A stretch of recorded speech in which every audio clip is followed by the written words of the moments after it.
Since the beginning of the war in Ukraine, hundreds of international companies have withdrawn from Russia.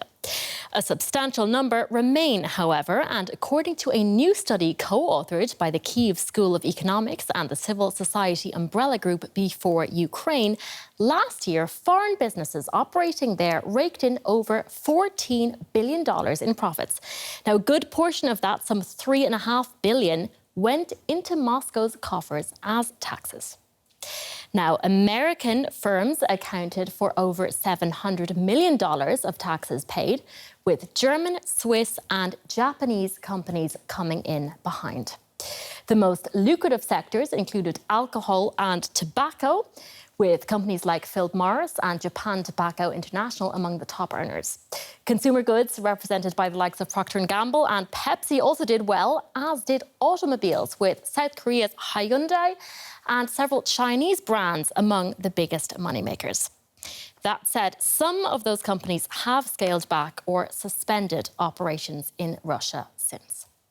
Now, earlier, I spoke to Ellie Nicol. She's the Chief Executive Director of Before Ukraine, which co-authored that report.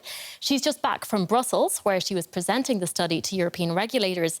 I began by asking her what sources the research was based on.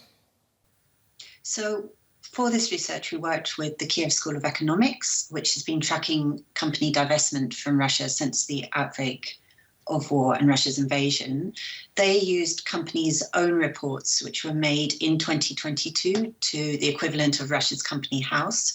And they show the revenue generated by companies in Russia, the profits made, and importantly, the profit tax paid to the Russian state. All right, but the companies named in this report would argue that they are not violating international sanctions and in many cases are providing goods and services that have been classified as essential. What is your response to that? So while it's true that many of these companies fall in unsanctioned sectors, they are continuing to pay taxes to a state which is violating international humanitarian law and is perpetuating human rights abuses on a gross scale. We're now at 95,000 recorded war crimes in Ukraine. And these companies have obligations under international human rights law to check that they are doing no harm through their presence in Russia. And if they are doing harm, to mitigate against that. In terms of essentiality, we've written to well over 120 of these companies to ask them to engage and meet with us.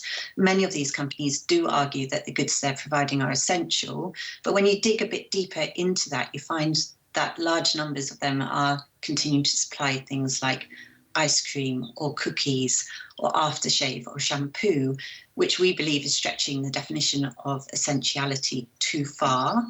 And when we speak to them about it, they don't see it in the same light, which is why we're now asking for government action and for governments to step in and to clarify for these companies the standards of business conduct which are really expected of them in the context of continuing to operate in Russia, and to redefine what is and is not an essential product.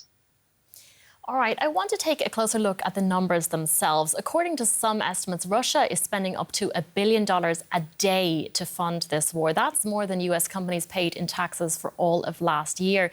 Given that context, how much power do foreign businesses actually have to defund this war? So I think, just to make clear, the taxes that we have access to are profit tax in Russia. That's only one of the many different kinds of taxes that are being paid by companies. So in terms of the amounts that we've recorded, which is 3.5 billion profit tax over the course of the year, that's likely to be just the tip of the iceberg in terms of total corporate contributions to the war. OK, so much needed context there. I also want to talk to you about the companies that may want to leave Russia, but say they can't afford to. Do you think governments have a responsibility to step in that case? So the research also shows that on average, Russian revenue only amounts for 2.4% of global revenues from the companies remaining. So the average amount is actually fairly incremental and is ultimately replaceable for those companies. In terms of government responsibility to step in and prop up those companies, I think that's a conversation between governments and companies. For us, the real imperative is for these companies to take immediate steps to exit and stop funding the war. But even if more companies do leave, won't they simply be replaced by others, even homegrown Russian ones? Yeah, I mean, that is a risk. Those homegrown Russian companies won't have access to the sophisticated intellectual property of the companies who are continuing to remain. So that's one point. And then the other point, again, is coming back to this really basic fact that by remaining in Russia, these multinational corporations from G7 countries are helping to sustain the war of aggression against Ukraine and undermining their own government's foreign policies and the sacrifices citizens in their countries are making to help support Ukraine. All right, lots to think about there. Ellie Nicholl, thank you so much.